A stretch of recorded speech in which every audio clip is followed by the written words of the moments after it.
And away we go. It is the Nightcap, brought to you by Galactic Fried Chicken right here on BearcatJournal.com. Look, this is important. Tomorrow and Thursday are it for 2022. If you want Galactic Fried Chicken, they're going to close down on Friday. They'll open back up after the first of the year. So get down there, Dayton, Kentucky. Tell them to pump it up. Save yourself 15%.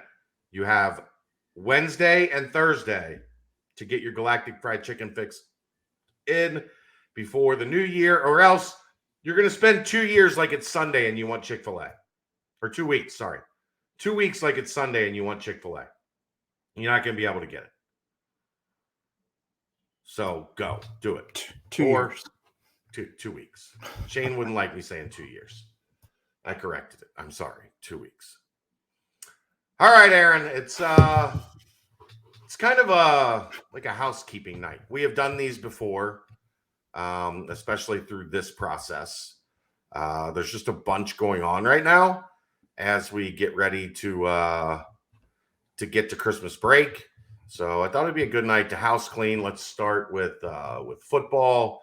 The first news of the day: Louisville transfer linebacker Dorian Jones heading up I-71 to Cincinnati. He is a guy that played pretty substantially in a backup role this year for Louisville. There you see 34 tackles, 6.5 for a loss, 3 sacks. No surprise with how aggressive that Louisville defense was. 2 fumble recoveries for 13 yards, 1 forced fumble, 6 foot, 230 pounds. He was actually, ironically enough, Scott Satterfield's first high school recruit at Louisville. And then sat out had the 2020 season where he redshirted. And then 21 and 22, technically, I believe he still would have 3 years left because 20 would be a red shirt. He would have 22, 23, and then his COVID year, 24, right, if he would so desire. So this is a guy that can come in. I like this addition in that there's not going to be a rush based on what's on the roster now. God knows what's going to happen because some of it just makes me scratch my head as it is. But this is a guy that's going to have a chance to learn in that linebacker room, find his position, his role, and then kind of have a year to be kind of a standout guy down the road. So I think it's a really good addition for Scott Satterfield. I agree. And obviously you have, if Ivan goes as is expected, I believe, still the case. There's a chance that him coming back is a possibility. We'll find out here. He's going to have to make a decision on whether or not he's playing in that Shrine Bowl game and going to officially send in his paperwork, but that has not happened yet. So there is at least an opportunity that he could return. I'm not going to put any odds on it yet, just that the door's open still. And you have Huber gone. You have Van Fossen, I believe, is expected to leave as well. Yeah. So obviously you got some holes at linebacker, so it's good to see them starting to fill some holes. Yeah, I mean that's look, we talked about it. We've talked about it multiple times. Just go get as much talent as you can. And everywhere. The roster will shake out. However it is the roster shakes out. So this is a guy you're familiar with, knows what the defensive coordinator and the linebacker coach are looking for. He's a guy that can come in, I think, and help that room make the adjustment. I would think to Scott Satterfield. I was going to say, I would think you'd bring Scott Satterfield culture, whatever that may be. Ryan Royer is a big proponent of, trying to retain culture. I think that's not how culture works. I think you have to mesh cultures, right? Yeah. You have to try and figure out what the new culture is going to be in the Cincinnati locker room. And obviously, if you bring a guy who's been around since his very first, his very beginnings, his roots are in Scott Satterfield, then it's going to do nothing but potentially breed that culture in the locker room. Yeah. Actually, when I think about it on him, I think he actually sat out. He didn't have any stats for 19, so 19 was his redshirt year. and then only played one game in 20. So he might only have 2 years. Either way, I might need to research that more. The whole 5 to play 6 and this counts and that doesn't. It's a shell game, a giant shell game. Was he hurt? Does he get a medical? We do see.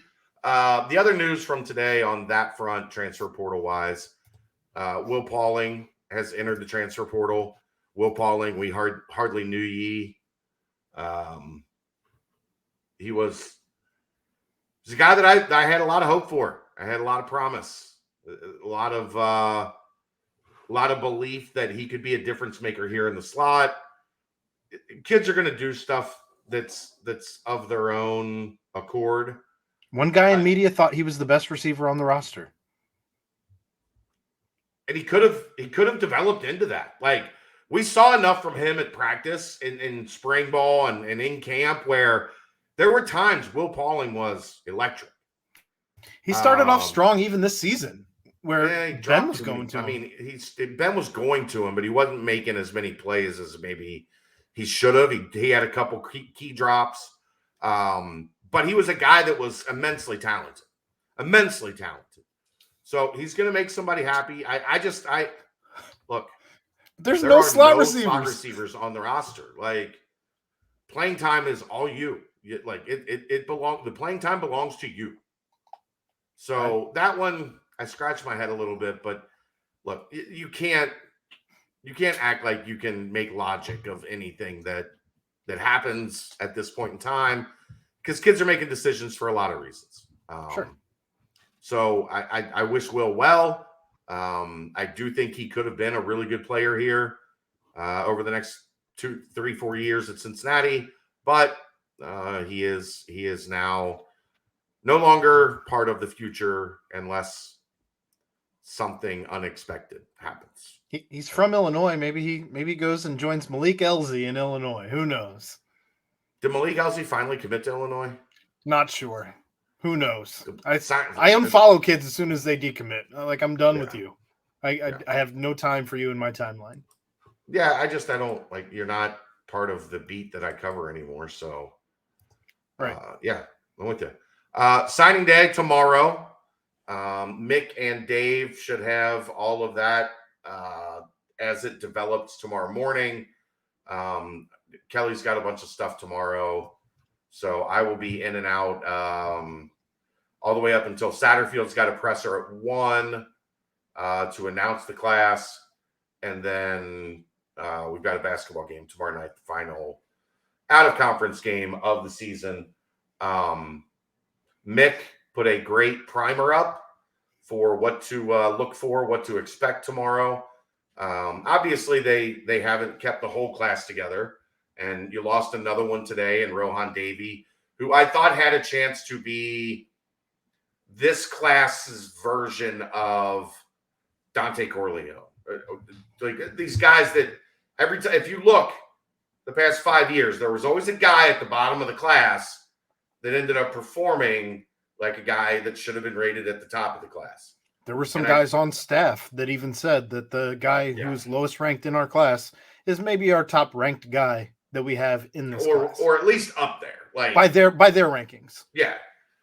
So that one stinks, and I know there was some hope that Rohan Davey was going to stick, but anytime you see a kid kind of unexpectedly show up on an unofficial visit list somewhere else, you worry a little bit, and that came to fruition today as he committed to NC State. So, look, and there's a big conversation on the board today about the undersized linebacker thing.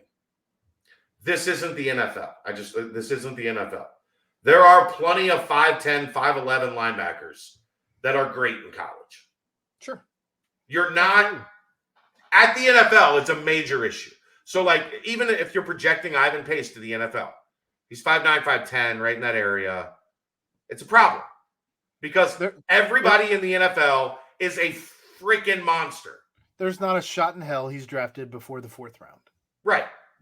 But that doesn't mean you can't be a first-team All-American and an incredible player in college.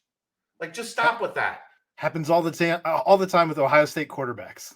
Look, was Perry Young good? Perry Young was great. Was Jarrell White good? Even better than Perry Young, I would think. How about Ivan Pace? The only unanimous All-American ever at Cincinnati.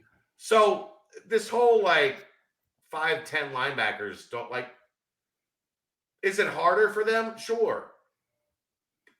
But there's thousands of sub 6 foot linebackers that have had success in college football. So come on. So yeah, Mick has a great kind of summary of what to look for, what to expect tomorrow. I do think you could potentially even see a portal edition or two as well tomorrow. I don't think that's a lock, but I think it's a possibility. There was a thought that Dorian Jones was going to go tomorrow on signing day, but he went today. So that changed that up a little bit.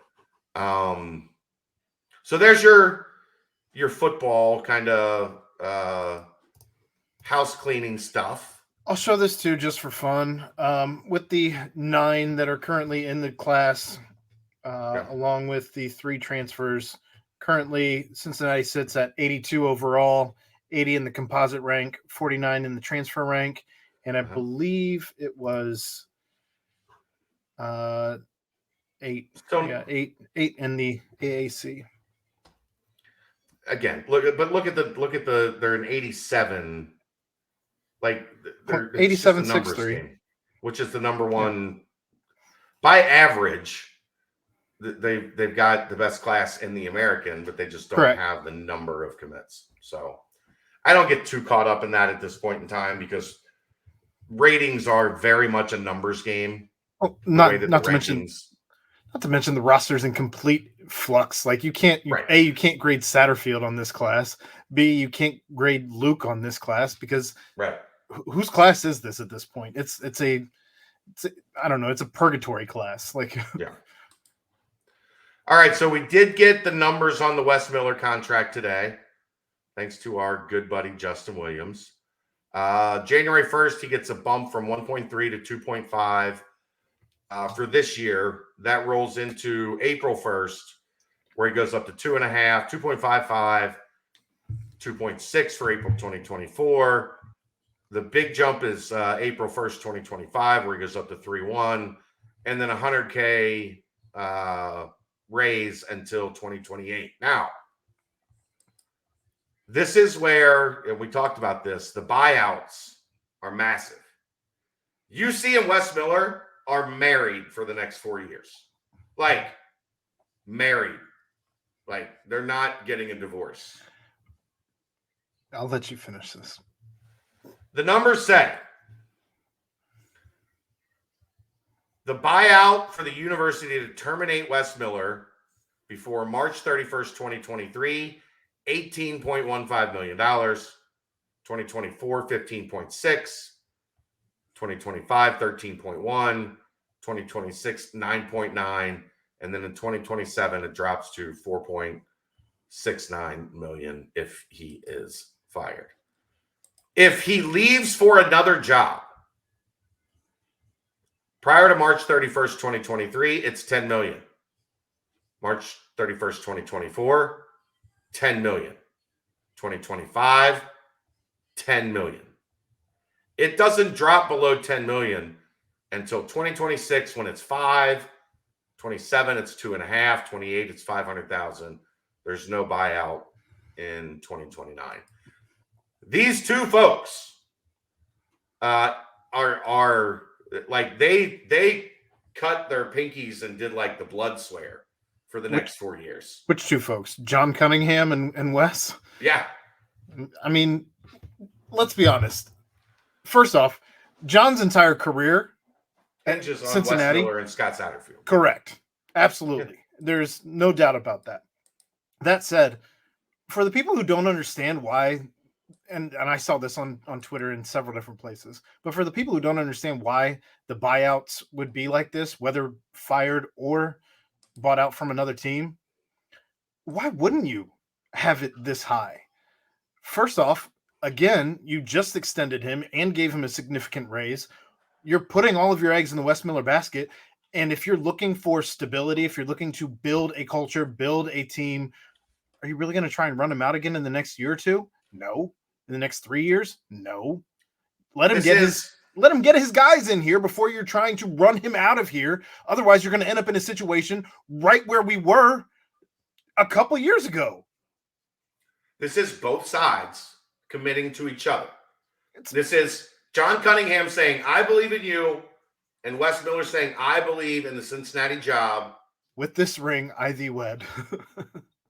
Well, they were already, I guess they were kind of engaged up until this contract. So I just don't understand people who don't understand the buyouts. Also, why would you put yourself in a position, if this is a guy that you believe in, right, and you truly believe in him, after doing an extensive search for this guy in particular, not so much for Scott Satterfield. I don't believe that the search was anywhere near as extensive as it was for Wes Miller. Correct me if I'm wrong. That's semantics, I think. Sure. We can argue like a million different ways there. And fine. And I'm sure more over the next several years, we'll find out more about how that search went. But in any case, in Wes Miller's case in particular, you had such a search for this guy. Why would you not want to do this and put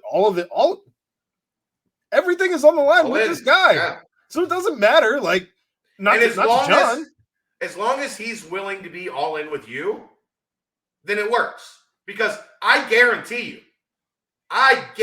you, when Wes Miller's agent saw 3 years of $10 million buyouts, he told him, do not under any circumstance sign that.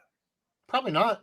That's how agents work. That's not the way the contracts work for college coaches in basketball. Because that's not how agents work. But agents want you to be able to open that bad boy up at any given time and renegotiate. But you believe in him enough to where you don't want another team to buy you out. Right. Let him get his guys in here. Let him do some work, and it's going to work out. It has to work out for Cincinnati and Wes Miller. And if not, then everybody ends up with egg on their face. I just don't see this particular situation going that way. Like, I agree. If we don't make the tournament in the next 2 years, I'd be shocked. And the first 2 years in the Big 12 are going to be an adjustment. By year 3, I think they'll more than enough be in place to but I think year 1, you're going to take some lumps, man. It's a different animal. Year 2, you should be adjusted. You should have your bearings. Year 3, you make the tournament. Like I said, when I say the next 2 years, I'm saying not this season. Not this year. Yeah. Right. I'm talking year 3 in the Big 12, I think, is when things should be fully hitting their stride. They've given him until year 4, essentially. I mean, I don't know. Looking at the roster that we have put together for next year with some of the guys that we have progressing into next year, and then who knows what we do in the transfer portal. Sure. But what I'm saying is every team in the Big 12 has a roster that looks like what we think Cincinnati's is going to look like. Well, that's why it's the best basketball conference in America, and like every team is in the top 50. And this is where I'd lean a little Brent's way with the rose-colored glasses and what have you, because No, I'm agreeing. I'm just saying adjustment time. There's going to be a period of figuring out who's who and what's what as you get your footing. So yeah, it should be fun to watch. But I love this move, and even more so love the contract now that I've seen the numbers. Yep, I agree. All right. Get your butt over to Pardon the Punctuation. We'll see you tomorrow night. It's the Nightcap. Brought to you by Galactic Fried Chicken, right here on BearcatJournal.com. See ya!